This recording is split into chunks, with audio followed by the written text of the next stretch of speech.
How's everybody doing tonight? It is Pyric here, and I'm joined again with Laz. How's it going, Laz? What's up, guys? Um, Brand new box just dropped today.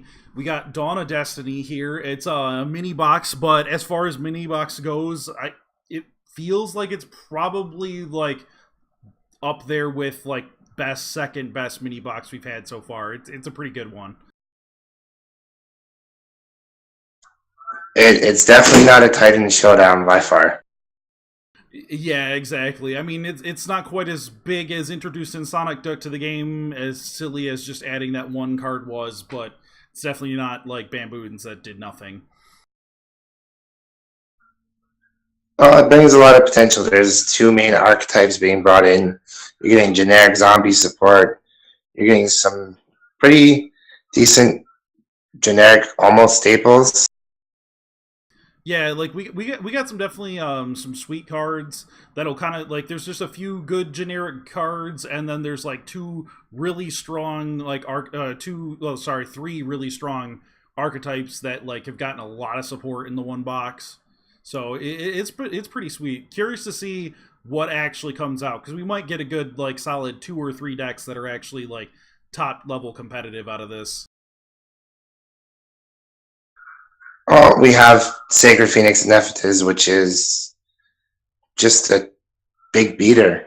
And if it's destroyed by a card effect, special summon itself back on your next standby phase and nukes their spells and traps.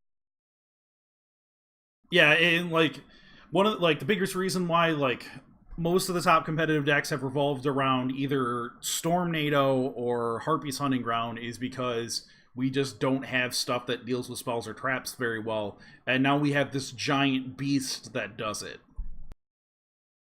Like, it's not generic removal, but it's still pretty good on its own. Like 2400 body on a special summoning, destroy all spells and traps on the field monster is pretty good. Yeah, then it's it can't be really easily dealt with either. Like you're still going to need to protect it because it does actually have to be destroyed. So if your opponent like tries to like econ steal it on you, that's still a problem.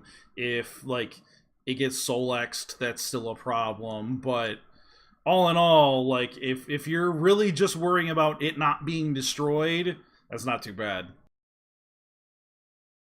Yeah, it's overall it's a solid card. Could see some real play. You just got to find the right home for it. Definitely, and this box might have it, but let's check out the next one. The obvious, just this is just generically good. We get to play it. Our newest actual, just normal, straight up targeted removal spell in tribute to the doomed. Discard one card, destroy one monster on the field is like Tribute to the Dunes. However many years old, it's really good. It helps decks that want Graveyard Father, so it helps Red Eyes, it helps Gemini's. It just helps build a graveyard and destroys monsters.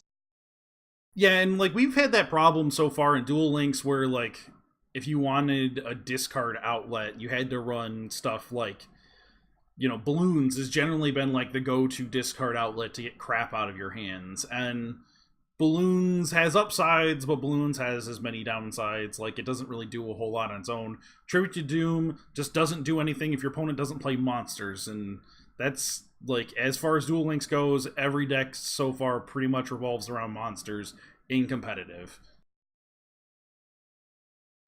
Well, it's kind of hard to do anything without monsters. The only deck that really doesn't need monsters is Tearburn, and that's slowly fizzling out with the ban list coming out in August. Yeah, Taburn kind of going away. Not a whole lot of people are feeling too bad about that. I mean, like, Tribute to Doom is great. It's going to help out a lot of decks that just couldn't use Order to Charge. Order to Charge obviously isn't going anywhere. It's stupid. It's quick play. It doesn't target. It does all of those annoying things. Yeah, Order to Charge is still the go-to removal as it sits right now, especially when the meta has a ton of normal monsters being played. Yeah, like, normal is still our go-to. So, like, but Tribute to Doom is going to be nice for decks that just couldn't really revolve around order to charge, or just wanted a good playable card that was also a discard outlet, because like people have been playing Eliminating the League here and there, but a lot of times if you're eliminating the league and you don't have your spell card, it's super awkward. Yeah, it's just needing a specific discard instead of just a random discard is the main issue there. It's just having a spell card in hand always isn't going to be your option. Yeah, exactly. Or like I ran into like awkward situations like trying to play handless with it, and like, okay, I can sit around, I can hold this spell card in my hand, but then I'm not handless, and then like that screws with my deck doing anything. It's just this. It's situational, like most cards right now. It's not heavy situational. It's just generic removal, discard one. Yep. It's not bad. And I like one of the things I like about Tribute to the Doom is a lot of the things that we have right now in Duel Links involve you have to expose your monster to harm. I can Tribute to the Doom before I summon a thing. It's like part of the reason why like Noblemen started seeing another uptick is because it was like good in 3-star demotion, where I can Nobleman before I set my dude, so I can try to snipe your, orders or your econ or whatever.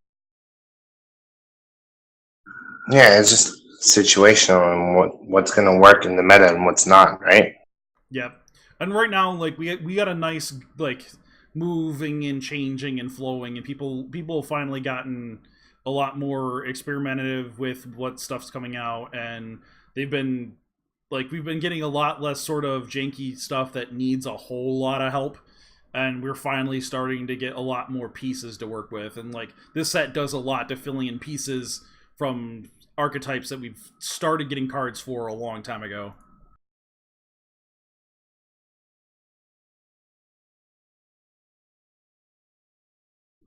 Yeah, just slowly filling up what we need and also introducing some new stuff and some new archetypes that really can see some play. Yeah. There's not a whole lot in just other generic good cards from this set. One of the ones that I really like, but probably isn't going to make a big deal right now, is the Dark Hex Sealed Fusion. It's our Dark Fusion material monster, but it's the good one, and 1600 defense isn't going to be really good in PvP. This is a whole lot better to help out our auto duel decks, but this could actually eventually see some play if we get fusions like working at a PvP level. Well, Dark Seal Hex Fusion is actually really good just because you can special summon out your monster or even 3-star demotion. Even though it's getting a nerf, it's still a viable option if you're trying to push out bigger fusion monsters as well.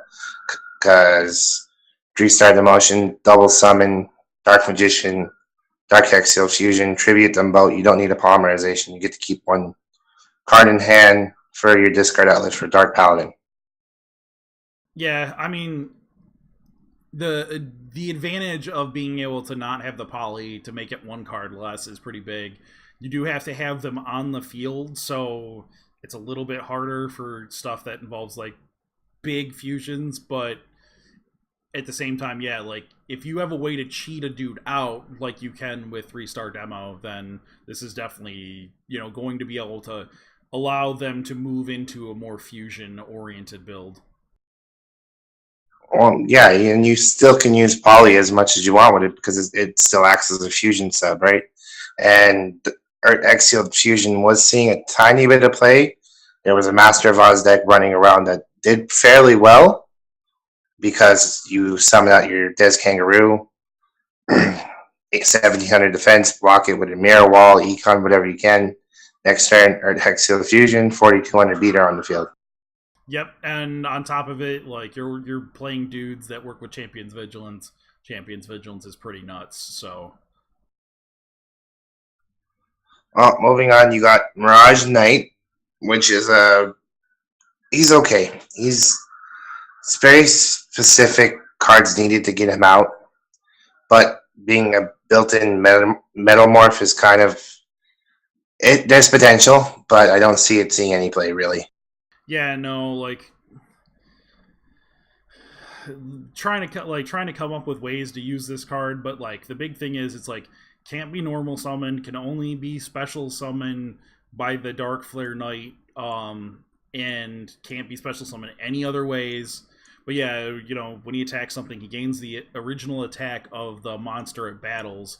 But then during the end phase of the turn that it attacked or was attacked, you banish it. So he's got like built-in reverse DD Warrior on himself, which is a pretty steep downside.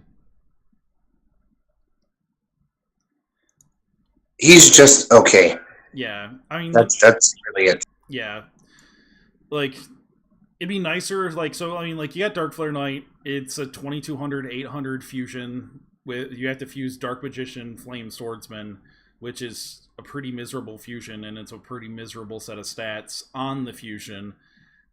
But you take no battle damage from this battles that involving this card. When this card is destroyed by battle and sent to the graveyard, special summon one Mirage Knight from your hand or deck.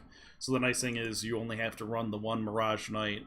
So like you could try to do some sort of weird funky OTK build, like maybe with like Last Gamble, because you can do stuff like suicide my Dark Flare Knight into your thing, try to drop my Mirage Knight and kill you, but there's a whole lot of weird stuff going on there that has to go right. Yeah, it's just I don't see it seeing any real play. There's maybe a tiny bit of potential, but it's just one of those cards that you can overlook as of now. The next one I want to talk about is Magical Exemplar. Each time a spell card is activated, place 2 spell counters on this card. When that spell card resolves, once per turn, you can remove any number of spell counters from this card. Special summon one spellcast type monster from your hand or graveyard whose level is equal to the number of spell counters you removed. Level 4 Earth spellcaster 1714. Yeah, and it's an Earth spellcaster, which is kind of odd. Currently, we don't have anything that really like does stuff for Earth monsters, but being able to get 2 spell counters for each spell you do is pretty good. It can SS dudes, which is really good. We don't really have any particularly crazy like 2-star spellcasters to screw with. There is one in this box that's there's a combo with, but being once you crack off the second spell and you can SS a 4-star, then you can start doing some crazier stuff. As of right now, though, I mean, she's a 1700, 1400 spellcaster, so like stats are decent. Spell counters are one of those things where it's kind of they're kind of janky.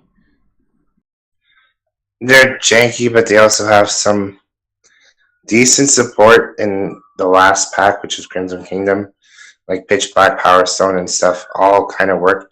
And she does get 2 spell counters right away, so you can use stuff like Spell Vanishing and anything that requires 2 spell counters right off the top. Yeah, one of the better spell counter cards we've gotten. We're slowly starting getting the spell counter stuff. We don't have the good ones yet. We don't have like the really, really good ones yet, so. Okay, well, we got Skull Conductor up next. Skull Conductor's pretty nuts. We got a few of the cards that we first saw a few months back with Roaming Bakura, and Skull Conductor definitely being one of the most nuts. I mean, 4-star Dark 2000 zombie, so it's just, I mean, a 2000 attack 4-star is pretty decent. It does have the downside of if this card is face up on the field at the end of the battle phase, you destroy this face up card. So it's not like it's just like a straight up 2000 attack beater we can use. 0 defense is sweet because you can find it with Goblin Zombie. And that's important because you can send this card from your hand to the graveyard to special summon up to 2 zombie monsters from your hand whose combined attack is exactly 2000. Problem is, it's exactly 2000. Plus side is it's up to 2. So you can just pitch this from your hand to SS out a vampire. Yeah, it's not bad overall. We were looking at certain ways to make the secondary effect okay. And you can special summon out a Pump Princess and a Goblin Zombie off of Skull Conductor. So it's not horrible, but Really, there's like 3 or 4 main targets. The rest aren't that great. Yeah, it's one of those things. It does kind of sort of combo with another card that we just got in this pack, which was Illbud, and he is a 6-star dark, 2100 800 zombie Gemini effect. So stats, he's a tribute monster, and he's a normal big tribute monster, but he's not big enough for that to be a cool thing. But his effect is sweet once he's actually Gemini'd, which is once per turn, you can special summon one zombie monster from your hand or from either player's graveyard. And when this card leaves the field, destroy all zombie type monster special summoned by this card's effect. So, like what Bakura liked to do was pitch Skull Conductor, SS out a dude, drop your Illbud back the Skull Conductor, and just kind of sort of go to town. You don't really care if the Skull Conductors are dying every turn, so you can just SS them back. We also did get supervised in the card trader lately, not long ago, so we do have combos with Illblood to make him potentially really good. Yeah, and he also, we have Double Summon to screw with him. We have Soul Exchange. We also have Gozuki to screw with him. He's fetchable with Goblin Zombie. We finally actually, all of a sudden between 2 packs just got a ton of real solid zombie support. Yeah, and he doesn't have any real restriction for his effect, so there's no level restriction on what he can special summon back. Yeah, so Illblood can even be a weird counter card. So you can be oh well, my opponent Gozuki'd this Red Eye zombie to his graveyard, and you can be oh well, I'm going to pull out my Illblood and I'm just going to steal it. Yeah, he's really solid overall. You did see some play in the TCG, so he has potential. It's just finding the right home for him, and him, Supervise, and a few other cards should be able to make their way into a few good decks. Yeah, we definitely have a few interesting tools. It's gonna be a fun time trying to see out which ones are the best. But we're gonna hit up another zombie Gemini, which again is gonna help with that whole Gemini thing. But the big thing is Heavy Knight of the Flame, Fire, 4-star zombie Gemini effect, 1800 200. So good, solid, normal beater. This thing is pretty much just a Great Angus with upside. So he's just going to be able to slot into Knight of the Red Lotus decks. And the reason why that's important is once you have done the Gemini effect, normal summon him the second time, at the start of a damage step, if this card attacked a special summon monster, you can banish that monster. So this thing is anti-tune tech. That's just sort of a normal card you could run. Well, basically replaces Great Angus if you can get 3 copies, because it has an upside to it, right? So still has Order to Charge, still works with most of the normal support as long as it's on the field or in the grave, and it's just 1800 200 banishing the monster that was special summoned. So tunes get run over. A lot of decks that are running Graveyard Revival, like Red Eyes, can have a hard time against this deck. Yeah, and now you just have this other extra layer of thing that works against tunes. That's just a normal playable card. And of course he has it's got a lot of advantages. It's fire, so it works with new fire cards like Goka. It's zombies, so it works with zombie cards. It's Gemini, and Geminis have kind of needed a little bit of love. He's the highest base attack 4-star or less Gemini so far, which is kind of good. He's searchable with Goblin Zombie, but I don't really see that being a huge interaction. If I'm searching things as Goblin Zombie, I probably can find cooler things than Heavy Knight of the Flame. But he slots into so much stuff. Well, he's basically just an 1800 normal beater that he can pretty much fit in anywhere, right? He's just solid overall. Yep. Just 1800 normal vanilla beater with a bunch of upside.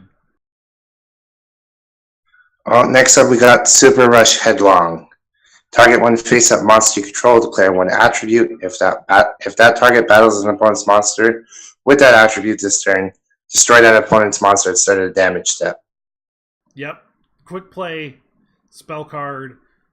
On the surface seems a little bit odd, but at the same, like, the best way I've heard this described, and gratuitously stealing this from Rainbow, was it's like a ghetto Ryoko on your turn and a ghetto mirror wall on their turn, and it does some aspects slightly better and some slightly worse, but the big thing is it does the effect of 2 cards in one, more or less.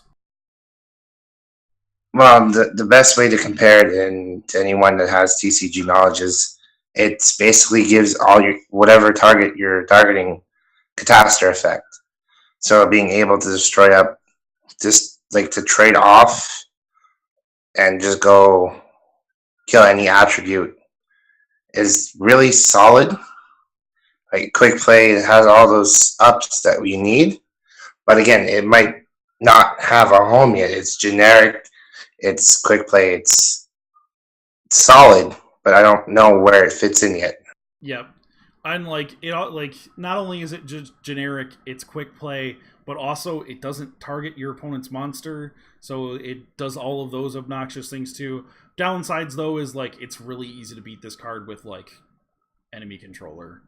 You have to be so it has those same Ryoku downsides of trying to use it aggressively, but it does allow you to use it aggressively where you've like a lot of people you run into the situation where it's like, well, I have these mirror walls, but these mirror walls don't help me attack through anything. I have to get my opponent to do something, and then you get into those mirror wall showdowns where you're just staring at each other for a while.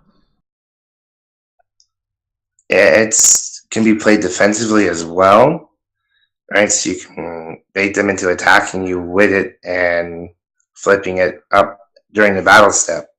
So it's solid. It's a really good card. It's just making it work and finding a home. Yep, and the nice thing is it lasts the whole turn. So you can put it, if you're playing in something like Harpies, where like if their whole field is Wing Beast, you can just declare Wing Beast, and then they just can't attack you that turn. Like you're probably going to nab the first one, and then they're just done. So it has that very similar mirror wall effect. Don't mean to cut you off, but it's not type, it's attribute. So fire, water, earth, wind, light, dark. So yeah, it could play into that Harpy matchup by if your opponent has nothing but wind monsters or fire monsters on the field. It works really well. So it's just finding the right home for it. Yeah. And well, the last secret rare is one that everyone kind of scratches their head and wonders a little bit why it's a secret rare in Molten Destruction. Generic fire field card gives them all plus 500, minus 400 defense. It's okay. If it finds a home, it finds a home, but it not being a skill, it not starting in your hand, it just has so many downsides that taking up a deck slot, I don't see the purpose of it. Like even running Planet Pathfinder or something doesn't make sense to search out Molten Destruction when there's other better cards. Yeah, it's one of those things, like you said, like generic field spells like this just feel like they should be skills. Yeah, giving all fire monsters 500 attacks probably too good for the game as it sits right this second, but feel like running just generic field spells that don't really do super crazy things, like this isn't Toon Kingdom, in your deck doesn't feel so good.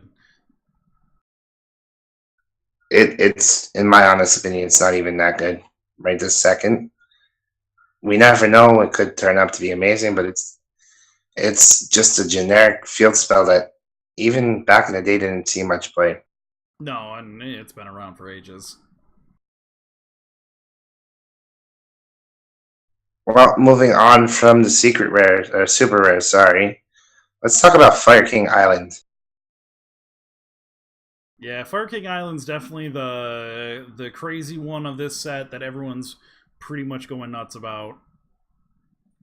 If this face-up card in the field zone is sent to the graveyard or banished, destroy all monsters you control. You can only use one of the following effects of Fire King Island per turn. and only once that turn. During your main phase, you can destroy one monster in your hand or you control, and if you do, add one Fire King monster from your deck to your hand. 2. If you control no monsters, you can special summon one Fire Wing Beast type monster from your hand. Yeah, the second part's the one that kind of seems like the flashier, more intuitive one, but the problem is we only have 2 really playable Fire Wing Beast monsters right now. One of them being the Sacred Phoenix that we have in this set, and another one that we have in this set is the Red Dragon Ninja. And Red Dragon Ninja, it's an okay card. It's, 6-star, 2400 attack, 1200 defense, Wing Beast, effect, fire. When this card is summoned, you can banish one ninja or ninjutsu art card from your graveyard to target one set card your opponent controls, reveal that set card, then return it to either the top or bottom of the deck. Your opponent cannot activate the targeted card in response to this effect's activation. You can only use the effect of Red Dragon Ninja once per turn. Whole bunch of text. We don't really have much in the way of ninjas and ninja arts yet. It's a powerful effect, but the stats in the card are kind of okay. Like, realistically, it's okay for now, but it just doesn't have enough support. I'm surprised we even got it, to be fair. Back to Fire King Island, it's the first effect that really should make an impact more than the second effect, because it's allowing you to destroy cards in your hand and on your field. And that's when you get crazy shenanigans going on with, say, Fire King Avatar Yaksha. Yeah, and again, another one of those. It's an 1800 Beast Warrior 4-star fire monster. So normal, good, generic beater stats for where we're at right now. But if a face-up Fire King monster you control is destroyed by a card effect, which would generally happen from Fire King Island, or it also deters them from OTCing your stuff, except during the damage step, you can special summon this card from your hand. So free special summons. And then if this card is destroyed and sent to the graveyard, so like Fire King Island's first effect, you can destroy one card in your hand or that you control, and then that could also trigger more Fire King shenanigans. There's just certain plays that make Yaksha one of the better Fire Kings. Like, we also have Kieran, which when a Fire King monster you control is destroyed, you can special summon this card from your hand. When this card is destroyed, send one fire monster from your deck to the graveyard. It's not horrible, but its stats are kind of bust. It's 3-star, 1000 attack, 200 defense. It's not the best, but it's not bad. Yeah, I think the best thing about the Fire King Avatar Kieran is you can send one monster from your deck to the graveyard. So what you can do is you can use the Fire King Kieran to send your Sacred Phoenix to the graveyard, and then if you can SS your Phoenix back out of the graveyard, then you can immediately get the effect of destroying all of the spell trap cards on the field. It's not a destroy effect from deck to grave, so it's kind of slow, but it's okay. You kind of have to run it now because we don't have any other Fire Kings that can work with it. Yeah, because right now we have a whole 2 Fire Kings. 2 Fire Kings and Fire King Island. So we're a little bit limited on choices at the moment. But most of the good decks start off like that. Yeah, that's just normal Duel Links things we've gotten used to. The one cool thing about Kieran, though, and again, with the special summon from the graveyard, as far as that whole things we can do with Fire Kings type stuff, is the Hand of Nephis. You contribute this card and one other monster, special summon one Sacred Phoenix of Nephis from your hand or deck. So you can use it to just, start getting engines going, and you can just go nuts. She's okay, but I don't know how well she fits in with the whole Fire King, Sacred Phoenix kind of builds that are going to probably see a lot of play. Yeah, it's probably like one of those things where it's not quite as good as other less flashy things you could be doing. It's just taking up a normal summon and then attributing her plus another monster is kind of restrictive, right? It's not like a Kaiba Man or a Red Eyes Black Chick or whatever the rename was. Yeah, like you can't just go Hand of Nephes, sack Hand of Nephes, summon my Phoenix, but the nice thing is she can pull it from the deck. It's not awful. It's not bad. Yeah. And like, um, it's probably going to be the thing that we see the most coming out of this pack is either going to be something zombie related or based around Fire King Island. And a lot of people have already been experimenting with Fire King Island stuff pretty heavily. I think we're going to see a lot of that, like, at least in this coming week, maybe like just this whole season. Not only that, we do have Naturias, which got more support in this set. Like we had a few of them, like Guardian and Strawberry, Rock and Pineapple in the last few packs. Some might have overlooked them because two of them were in the Titans pack, and no one really cared for the Titans pack. But you do have a few solid ones, so like Naturias might see a rise. Oh yeah, definitely. Like we got a ton of Naturias, and Naturias are great at like special summoning out stuff. But the other thing is like the real like one of the best values of being in Naturia is they have good spell and trap cards. You have Barkian's Bark. Activate only if you control a face-up Naturia monster. Your opponent can't activate traps this turn.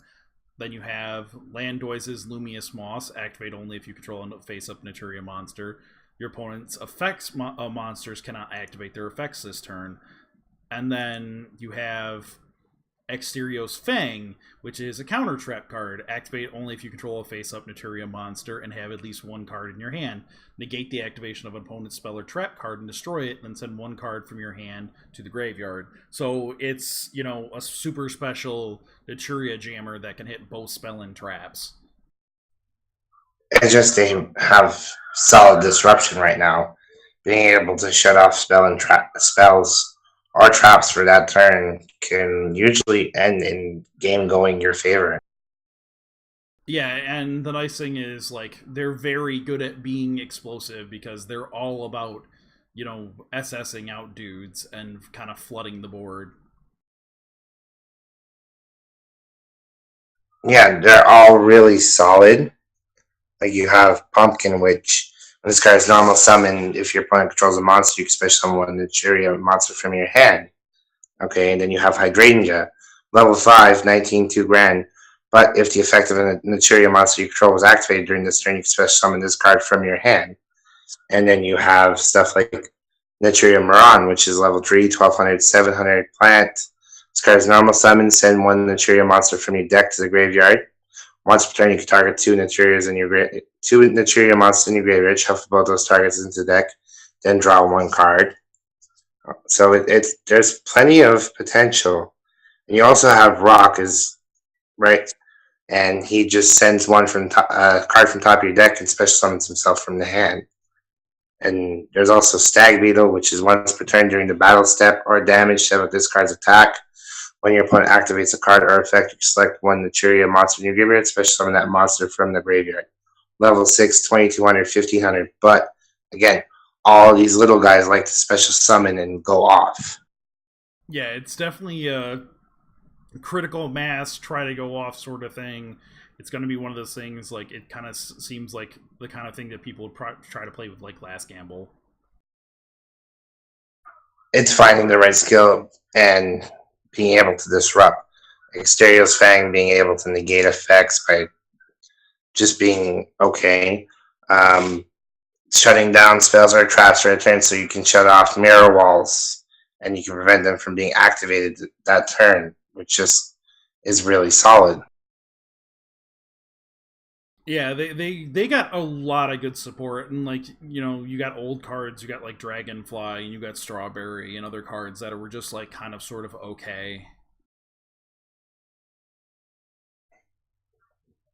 Well, Strawberry is just overlooked most of the time. Adding 100 times the level of the monster your opponent summons is actually a pretty big wall if you think about it.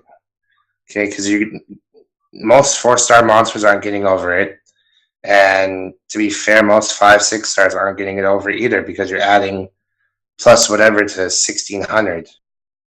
Oh yeah, if they summon a 6-star, and that's a 2200 6-star. Well, Strawberry's now 2200. So, if anyone else that's at level 57 has been playing against the plant stack, I mean, you've faced against Strawberry, and it's super obnoxious. Yeah, it's just overall they're okay. They work with your plant support. They work with your insect support. I don't know if we have that much, but there's some okay insect support. There's some decent plant support. So it's just overall the deck could see some real play. Definitely, definitely. And the nice thing is, like, there's still like a few other like niche things that they've added, like other than like some plant support and the more like focused stuff like Fire King Island and whatever. You also have the start of the ninja thing where we did get the Red Dragon Ninja, um, and they started adding some of the other like oddball cards that go with it. Like we have the Sealing Ceremony of Caton. Once per turn, you can banish a fire monster from graveyard to target one of your opponent's graveyard and banish that target. Currently, not like really a card that's going to like see a lot of use because we don't really have the reasons to like deal with banished fire monsters or attack opponents' graveyards quite yet. And then they gave us the first I think it's our first ninjutsu art of the ninjutsu art of Shadow Sealing. You contribute one ninja monster to target one monster your opponent controls. Banish that target. While that's banished, its monster card zone cannot be used. When this face-up card leaves the field, return the card banished by this effect to the same monster zone and in the same battle position. So, lots of text for essentially just banishing a monster. It's a continuous. You blow it up, they get it back. Yeah, it's okay. We just need more ninja support to make it better. Another one that might get overlooked a lot is Puzzle Reborn. If exactly one monster you control and no other cards is destroyed by a card effect, target that monster, special summon that target. Now, that's not bad. It works against Tribute to the Doom. It works against a bunch of other decent removal, right? The only thing I don't know if it works against Order to Charge. I think it should because your monster, well, yeah, it says exactly one monster you control. So I'm not sure. It says and no other cards though. I'd have to double check the ruling on it. But yeah, it's essentially one card anti-removal.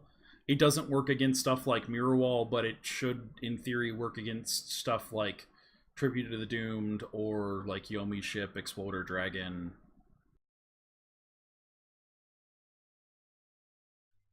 And it's not going to work against like Yomi Ship and stuff. It might, because yeah, it could see some play. It gets overlooked. It's a decent card. Actually, you know what? I'm going to. It's not a counter. Well, it doesn't say it can be used in battle step and or damage step, and most of stuff like Michi, Yomi, Exploder, a lot of the other targeted removal stuff is damage step. The thing is, it activates. You would be able to activate it after resolution, so it'd be after it's destroyed. So after the damage step is when you would be able to activate, say, Puzzle Reborn because it's after the monster is destroyed.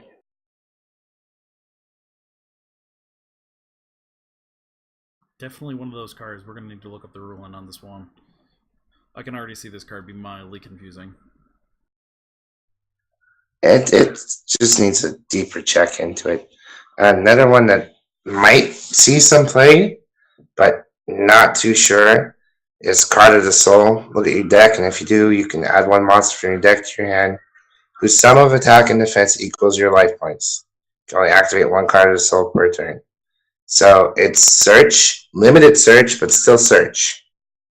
Yeah, exactly. And it works better with links because our life totals are already inherently smaller. So, like, you could find at full health, you can find a 2500, 1500, and variations thereof. It has potential, especially if you're just digging for outs to something, or if you can, even if you take a hit, you can still find something that can equal that, like say Goblin Zombie. Yeah, it's a really good card in the fact that it's, you know, guaranteed search at certain life points if you could properly manipulate the life point to find certain things. It's just one of those. I don't know if it's fringe, if it's borderline, if it's any good. It's just interesting. Yeah, there's a lot. There's a lot of those. Another one that's like that is anti-magic prism. When your opponent activates a quick play spell card, select one card in the field and destroy it. So you get to counter other quick play spell cards, and quick play spell cards. Well, we have Order to Charge and Econ, which are everywhere, and then on top of that, now we have Super Rush Headlong, which is another quick play spell card. So, and then you have like Twister, which is a quick play spell card. There's a lot of them. So it's the anti quick play spell card, and quick play spell cards are kind of sort of the name of Duel Links. Also, letting you be able to fizzle out Order to Charge by destroying the monster that they picked for their target is really good. Yep. You could also do that with Econ too, but odds are that would mean you'd have to kill your own dude, which is less good. It has potential, especially when quick plays are like bread and butter in the game right now. Trap C less played and quick plays. Yep. Harpies are pretty good on hating on traps.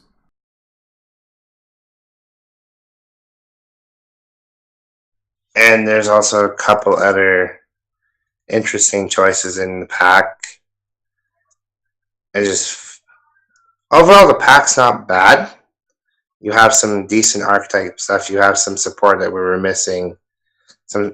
There's a little love for everything.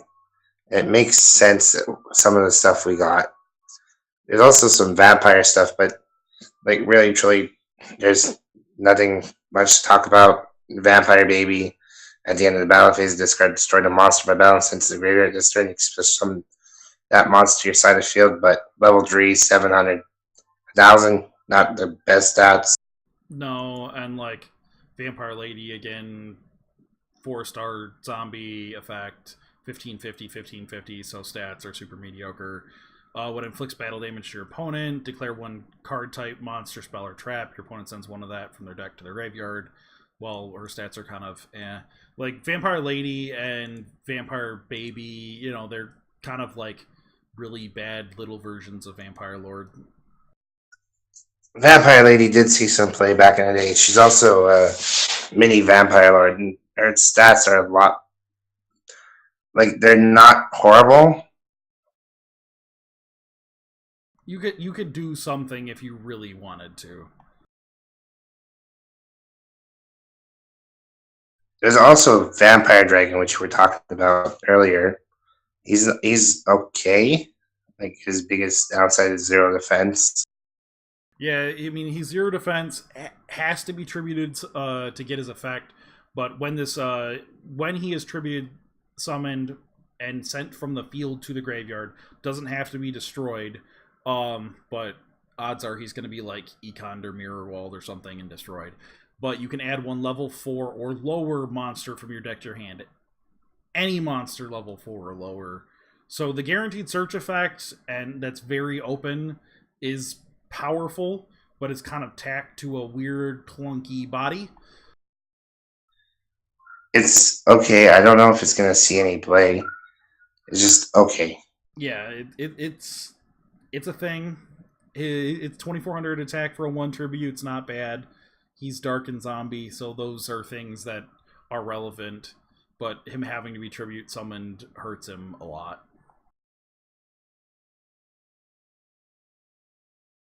We did also get another cool card in Beast Rising. card, if you've played against level 57 standard duelists, you run into this card a lot. It's super obnoxious. But extra like boost for beasts and beast warrior decks of some variety, because if you can keep sacking them and then pumping other ones, you can do it, in combat. It's been like a mild pain. It's one of the biggest reasons why you lose to that deck. Yeah, and it can also be active, like used during the damage step to make whatever your opponent's attacking into just beefier. It's overall good. It's a little bit of beast support we needed, considering Titans wasn't that amazing. No, it wasn't. Another really sweet card that we've been kind of sort of not covering yet, but Good Goblin Housekeeping. You get to draw cards equal number of Good Goblin Housekeeping cards in your graveyard +1, and then select one card from your hand and return to the bottom of your deck. So it's always going to be draw one and then put a card on the bottom of your deck. So that already is okay. But then by the time you get to the third one, it's draw 3, tuck 1. And if you you can even just discard earlier copies of it to something. Overall, it's just a really solid card. Like, to finish up the set review, Good Goblin Housekeeping seen play for however many years it was available to see play. It's draw one, put one at the bottom of the deck, so it lets you recycle stuff that you don't want in your hand. The more copies, the better it gets. Yep, and decks can even use the fact of so say if I draw my Red Eye Zombie and I don't want it in my hand, maybe I want to be able to bin it to my graveyard. Well, I can put it back in my deck and do that. It's one of those things where certain decks want certain types of effects, and it's just a good solid card. Yeah, it's just a really solid trap. It's a draw power that can work and gets better over time, right? Yep. And you can add it as fuel to graveyard decks and discard decks, and it can do a whole lot of different stuff. It just works. We only have a couple left to review. I think we have Brushfire Knight, level 4, Warrior, 1400, 1200, Fire. When a fire monster is destroyed and sent to your graveyard, send one monster from your deck to your graveyard. When this card is destroyed and sent to the graveyard, send one fire monster from your deck to the graveyard. You can only use one Brushfire Knight effect per turn, and only once that turn. Yeah, so he's kind of sort of like Dust Knight in the fact that you can use him to bin fire monsters to your graveyard if that's where you want your fire monsters. He does work with Fire King Island and those effects, because they're all destroying fire monsters. It's okay. It's not bad. Doesn't really work with Fire Kings that much, but he's okay. Yep. One of the better cards, well, maybe. It's one of the more interesting cards, I think, is Bone Crusher. 4-star Earth zombie effect, 1600, 200, so not the most attack, but not terrible. But when this card is special summoned from your graveyard by the effect of a zombie-type monster, you can target one spell or trap card your opponent controls, destroy that target. During the end phase of the turn this card was special summoned, destroy it. So, if you're getting real fancy, you can use this card with Ill Blood and loop it every turn to keep sniping back row. It's consistent as long as you have a means to revive it, so it's not bad. It's not that good, but it's not that bad at the same time. Yeah, it's an interesting card. A lot of these cards are this is interesting. I don't know if we'll find a home for them. They might just not end up doing much of anything, but if nothing else, it's interesting. Yeah, it's not bad. It's interesting, like you're saying. This one, and I know a lot of the newer players are going to get tripped up by this effect. So, Invasion of Flames, level 3, Pyro effect, 1300, 1200. When this card is normal summoned successfully, no trap cards can be activated. Yeah, that card's definitely one of those cards that like you could use this as a way to force through like trying to kill opponents. See, that's where you're wrong. It's only when this card is normal summoned successfully, so counter traps can work against it to negate its summoning, but only at the time of its summoning can traps not be activated. Oh, I see what you're saying. So yeah, no, definitely, because they can't be activated in response. So it's not till the end of turn. Nope. So basically, you can negate its effect with a trap, a counter trap, or you just let it summon. Can't activate anything in response, like after its normal summon successfully, but it's not till the end of the turn, so it just kind of doesn't do much for you. Yeah, it's definitely one of those cards that yeah you can just be like, well this is missing a line of text that you just kind of sort of think it's there as you're just glancing at it. It confused you, and I know you're new to the whole Yu-Gi-Oh scene, but you're Duel Links guy, right? So that just it's confusing. Last but not least is Des Wombat. So level 3, Beast, 1600, 300. This is what makes it really interesting. Any damage to you from a card effect becomes 0. Yep, and he's a beast and 3-star, so he's got some effects with other cards that we already have, but and his stats aren't terrible, but being able to negate all effect damage is pretty amazing. Like he's just the 1600 on the field that you can protect with your econs, your mirror walls, and stopping any effect damage. So it's straight up just play it against Burn, and they can't do much really. And like not even necessarily like Taburn, like you can drop this and make like burning lands one-sided. It shuts off parasite triggers from Weevil. It shuts off Mask of the Accursed. Like there's so much like random generic like oh this is effect damage that exists out there. And it basically says nope to all of them. So it's really solid for a rare. Definitely, and like we're slowly getting more and more beast support, and you know like we have Beast Rising. They did give us like all of the baboon stuff, but then we have other older cards like the like Unicorn's Charge and Beast Rage and like a bunch of like other oddball cards that like we've had for forever. Yeah, so Beast does have some okay support. Beast Rising definitely helps in the lower stats aspect, right? So you can kind of build around it. You can build like baboons can kind of start seeing some play if they can get things going, working for them properly. Like Beast Rising just kind of helped that overall. Des Wombat being able to shut down burn damage is just good in general. Yep, good solid no like effect beater. And like it just shutting down burn is so relevant right now because I know it's fizzling out, but it's still seeing play. Yeah, it's actually like seen a odd uptick this season to since people want to grind out your wins for those tickets. A lot of people were jamming burn games.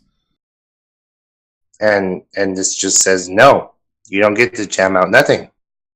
Yep, like losing the coin flip, going second, your opponent goes turn one Des Wombat, and you go, well, I can't play Yu-Gi-Oh anymore. Yeah, it's just a solid card. And yeah, like it's not a very big set, but the nice thing is, as sets have gone, there's very few cards where in the set where you're just like, yeah, this is pretty awful. Like, there's like nothing's like too glaring. Like the Invader of the Flames probably one of like the oddest ones where it's just like I don't know what we're gonna do with this. But a lot of the other cards, like they're just like this could do a thing maybe. Like even like the Hazy Flame Hippogriff, you know, it's a 2100 200 for a 6-star, which isn't amazing. It's Fire Pyro.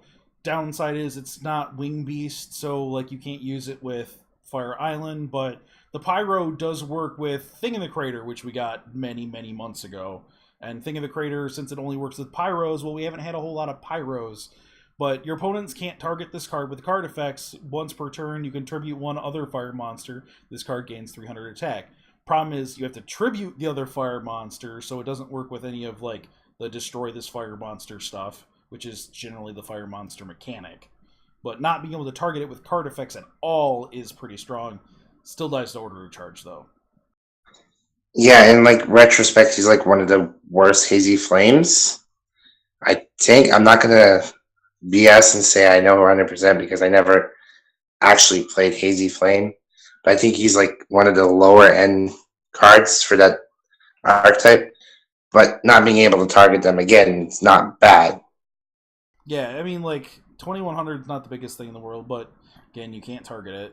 You can make him bigger. The tribute to gain 300 attack is permanent. Yeah, and it's not relatively that hard to get out. It's just, I don't know, it's okay. It's just Yeah, okay. and as tunes have shown, there's a lot more effects in the game that don't target that you don't realize didn't target, and like this thing still gets wrecked by like Karibo and Windstorm and Mirror Wall and Order to Charge. Well, all being relevant in the meta, especially Order to Charge, just kind of stops these certain plays. Like they did, Hazy Flames didn't have that issue in the TCG because no one was playing Order to Charge, and there's not very many non-targeting removal, right? So it's just getting around it, right? Yep. Yeah. So I mean, like, if he had better stats, if there was like, he had better like, his defense is like nothing, and yeah, he could see play maybe, but he does. He definitely has a steep uphill to climb right now. But we also got Hazy Flame Sphinx in the card trader, even if she's bugged at the moment. Overall, just a better card, realistically. Yeah, and like a 1900 is generally just going to be better than the 2100 200 because how much of our stuff is turned to defense and yeah, she stops econ and she also stops security orb, but she doesn't stop stuff that doesn't target, which, you know, we still have Karibos running around everywhere and we still have people playing Windstorms, so She does have a big enough defense stat to back her up. Also, if you play her right, you can special summon monsters. So it's like she's a lot better than the Hippogriff, in my opinion, at least. yeah, that's kind of the general consensus. Everyone's like, well, we want to try out stuff with Sphinx. This Hippogriff, I don't know about. Yeah, it's just, I don't know. It's not amazing. It's okay, I guess. Yeah. All in all, though, sweet box set. It's the nice thing about mini boxes is, you know, you don't need anywhere near as many gems to clear them 3 times if you do want to clear them 3 times. So there definitely has that going for it. Like getting 3 heavy flame knights isn't going to be anywhere near as bad as getting like 3 blazing Inpachis. Nowhere near as bad. It's a small set. It's a decent small set. Like I would compare it to Flame of the Tyrant because it has niche cards, it has archetype cards, it has overall some generic good cards. It's not bad. No, definitely a lot better than some of the other card sets we've gotten. That's for sure. It's definitely not Titans at all. Thank God. Poor Titans. One quick thing, and this is for everybody. I know it's near the end of the video, so card rulings for Invasion of Flames. The effect of this monster prevents the activation of trap cards that can be activated when a monster is normal summoned, such as Trap Hole and Torrential Tribute. It doesn't last till the end of the turn, only when when that monster is summoned. So all in all, for 1300, 1200, yeah, you can't trap hole him, but we don't really trap hole much in Yu-Gi-Oh! In Duel Links. We don't have trap hole yet, so I guess we're kind of lucky. Yeah, I mean, like, good trap holes are pretty obnoxious. It's just one of those things. Kids, read your cards. Don't make the rookie mistake and play this thinking you're going to be good for the rest of the turn. Yeah, I'm like really good at like reading like 75% of a card. Don't do that. Well, I guess that about wraps it up for the set review. Yep, nice, simple, it's a small set, and the nice thing is a whole bunch of the stuff is pretty like obvious. This works with this stuff, this works with this stuff. Go build stuff, try skills,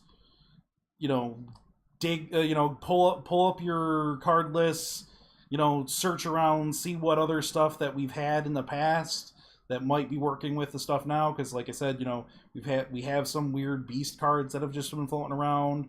We have stuff like the thing in the crater.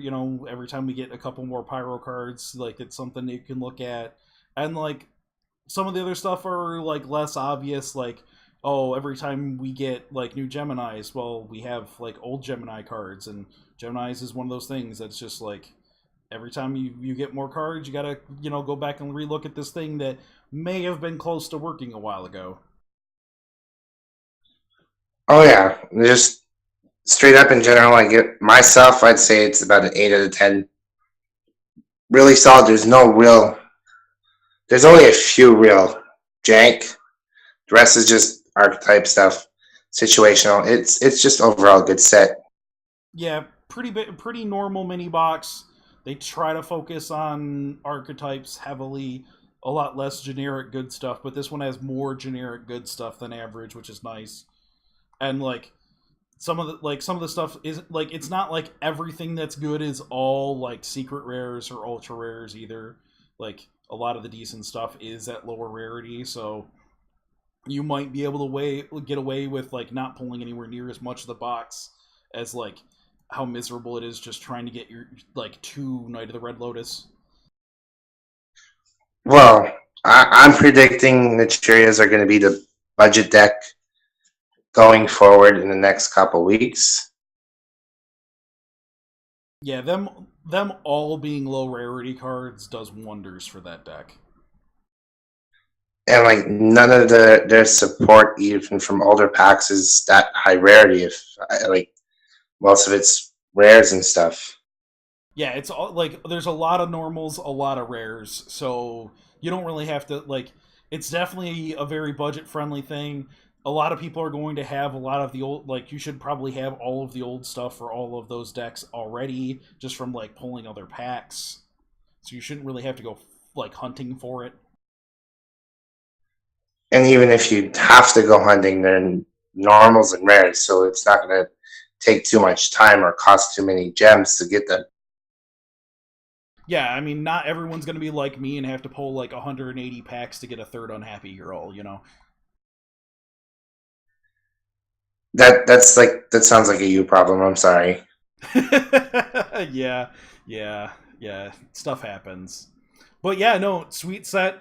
Can't wait to try a whole bunch more decks and, do really, really bad. And, well, nice thing is, once I hit Plat 1 or Legend 1, now I don't have to worry about dropping back to gold all the time when I'm trying out bad deck ideas, so.